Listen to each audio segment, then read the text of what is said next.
नमस्कार, कैपिटल दर्पण न्यूज देख रहे हैं आप और मैं हूं आपके साथ गुंजन। रुक करते हैं आज की बड़ी खबरों पर। दिल्ली चुनाव में भाजपा की जीत पर मंत्री विश्वास सारंग का बयान। दिल्ली की जनता ने पीएम मोदी की विकास और कल्याण की राजनीति को वोट दिया है। अब दिल्ली में भी डबल इंजन की सरकार चलेगी। केजरीवाल और मनीष सिसोदिया की हार पर मंत्री सारंग की प्रतिक्रिया। दिल्ली में झूठ और पाप का घड़ा फूट गया। दिल्ली ने यह संदेश दिया कि जनता झूठ और भ्रष्टाचार को सहन नहीं करेगी। केजरीवाल को समझना होगा कि जनता को गुमराह नहीं किया जा सकता। गए दिल्ली के परिणामों पर क्या रिएक्शन, अब आपका फाइनल रिएक्शन? सुनिश्चित हो गया कि दिल्ली की जनता जागरूक है। झूठ का, पाप का घड़ा फूट गया और केजरीवाल हार गया। ये देश की राजनीति के लिए बहुत बड़ा संदेश है। झूठ और फरेब 10 साल चल सकता है, परंतु 11वें साल नहीं चला। झूठ और फरेब से 1-2 चुनाव जीत सकते हो, पर जनता पूरी तरह जागरूक है।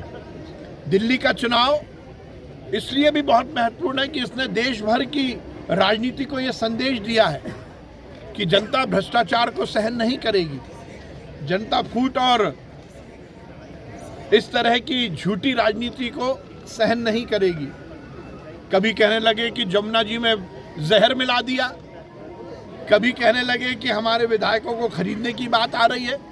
मुझे समझ में नहीं आता है केजरीवाल जी किस मिट्टी के बने।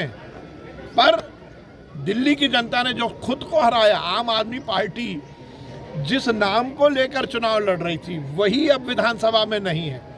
मनीष सिसोदिया हार गए। 2 इस राजनीति के बड़े भ्रष्टाचार के मॉडल थे। दिल्ली की जनता ने उन दोनों मॉडल को हराया है। मैं दिल्ली की जनता को बहुत बधाई दूंगा।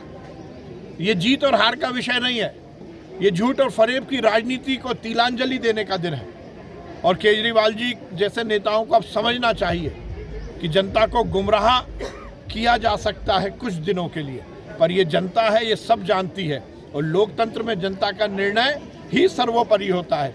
केजरीवाल हारे, मुझे व्यक्तिगत रूप से इसमें बहुत खुशी है। एकदम 9%। आज की खबर में इतना ही। बने रहिए हमारे साथ कैपिटल दर्पण न्यूज पर। नमस्कार।